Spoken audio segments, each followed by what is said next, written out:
ഫ്രാൻസിൽ അടുത്ത വർഷം നടക്കാനിരിക്കുന്ന പ്രസിഡന്റ് തെരഞ്ഞെടുപ്പ് ലക്ഷ്യമിട്ട് അവിടുത്തെ തീവ്ര ഇടതുപക്ഷ പാർട്ടി ചില നിർണായക നീക്കങ്ങൾ നടത്തുന്നതായാണ് വാർത്താ ഏജൻസിയായ റോയിട്ടേഴ്സ് റിപ്പോർട്ട് ചെയ്യുന്നത്.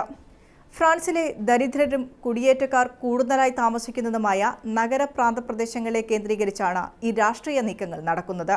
ഇവിടങ്ങളിൽ കേന്ദ്രീകരിച്ച് ഭരണം പിടിക്കാനാണ് ഫ്രാൻസിലെ തീവ്ര ഇടതുപക്ഷ പാർട്ടിയായ ലാ ഫ്രാൻസ് ഇൻസോമൈസ് ശ്രമിക്കുന്നത്. വിശദമായി നോക്കാം. സ്വാഗതം ഇൻഡെപ്തിലേക്ക്.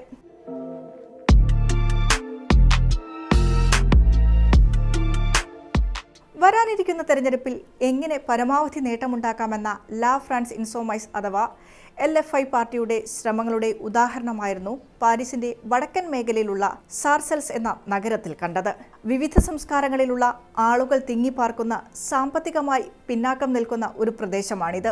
അവിടെ കഴിഞ്ഞ ദിവസം നടന്ന തദ്ദേശീയ തെരഞ്ഞെടുപ്പിൽ 38 വയസ്സുകാരനായ ബാസി കൊണാറ്റെ പുതിയ മേയറായി തെരഞ്ഞെടുക്കപ്പെട്ടു. LFI പിന്തുണച്ച ഇദ്ദേഹം ആ നഗരത്തിൽ കഴിഞ്ഞ 30 വർഷമായി നിലനിന്നിരുന്ന സോഷ്യലിസ്റ്റ് പാർട്ടിയുടെ കുത്തക ഭരണത്തിനാണ് അറുതി വരുത്തിയത്. ബാസി കൊണാറ്റെയുടെ ഈ വിജയം കേവലം ഒരു പ്രാദേശിക വിജയം മാത്രമല്ല, വരാനിരിക്കുന്ന വലിയൊരു രാഷ്ട്രീയ കൊടുങ്കാറ്റിന്റെ തുടക്കമായാണ് വിലയിരുത്തപ്പെട്ടത്. സാധാരണയായി ഇത്തരം പിന്നാക്ക പ്രദേശങ്ങളിലെ ജനങ്ങളും യുവാക്കളും വോട്ട് രേഖപ്പെടുത്താൻ വിമുഖത കാണിക്കാറാണ് പതിവ്. എന്നാൽ ഈ പതിവ് തെറ്റിക്കാൻ ഇടതുപക്ഷത്തിന് സാധിച്ചു.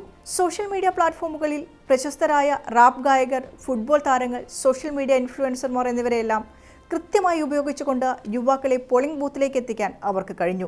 വോട്ട് ചെയ്യാതിരുന്ന വലിയൊരു ജനവിഭാഗത്തെ തങ്ങളുടെ ഭാഗത്താക്കാൻ കഴിഞ്ഞതാണ് ഈ വിജയത്തിന്റെ രഹസ്യം. ഈ തന്ത്രമാണ് വരാനിരിക്കുന്ന ഫ്രഞ്ച് പ്രസിഡന്റ് തെരഞ്ഞെടുപ്പിലും ഇടതുപക്ഷം പ്രയോഗിക്കാൻ പോകുന്നത്. നിലവിലെ പ്രസിഡന്റ് ഇമ്മാനുവൽ മാക്രോണിന്റെ കാലാവധി കഴിയുന്നതോടെ രാജ്യം പുതിയൊരു ഭരണാധികാരിയെ തേടുകയാണ്. ഈ അവസരം മുതലെടുത്ത് തീവ്ര ഇടതുപക്ഷത്തിന്റെ പ്രമുഖ നേതാവായ 74-കാരൻ ജീൻ ലൂക്ക് മെലൻഷോൺ തന്റെ 4ാം പ്രസിഡന്റ് തെരഞ്ഞെടുപ്പ് പോരാട്ടത്തിന് തയ്യാറെടുക്കുകയാണ്.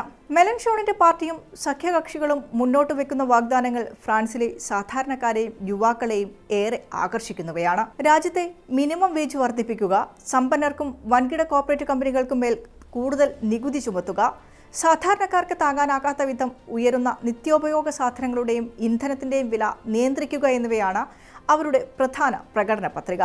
ഫ്രാൻസിലെ കുടിയേറ്റ ജനവിഭാഗങ്ങൾക്കിടയിലും കടുത്ത സാമ്പത്തിക പ്രതിസന്ധി നേരിടുന്ന യുവാക്കൾക്കിടയിലും ഈ ആശയങ്ങൾക്ക് വലിയ സ്വീകാര്യതയാണ് ലഭിക്കുന്നത്. കഴിഞ്ഞ തവണ ഫ്രാൻസിൽ നടന്ന തെരഞ്ഞെടുപ്പിൽ ആകെ വോട്ടർമാരുടെ 26% ആളുകൾ വോട്ട് രേഖപ്പെടുത്തിയിരുന്നില്ല.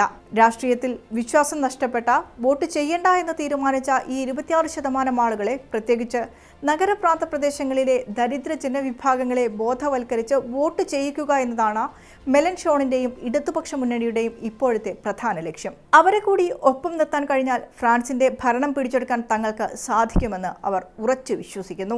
ചുരുക്കത്തിൽ, ഉപരിവിപ്ലവമായ രാഷ്ട്രീയ പ്രചാരണങ്ങൾക്ക് പകരം താഴെത്തട്ടിലുള്ള ജനങ്ങളുടെ യഥാർത്ഥ പ്രശ്നങ്ങൾ ഏറ്റെടുത്തുകൊണ്ട് യുവാക്കളുടെ ശക്തിയിലൂടെ ഫ്രാൻസിന്റെ അധികാരം പിടിച്ചെടുക്കാനാണ് മെലൻഷോണും അദ്ദേഹത്തിന്റെ പാർട്ടിയും ശ്രമിക്കുന്നത്. വരും ദിവസങ്ങളിൽ ഫ്രഞ്ച് രാഷ്ട്രീയത്തെ മാറ്റിമറിക്കാൻ പോകുന്ന ഒന്നായിരിക്കും ഈ നീക്കങ്ങൾ എന്നാണ് രാഷ്ട്രീയ നിരീക്ഷകർ കരുതുന്നത്.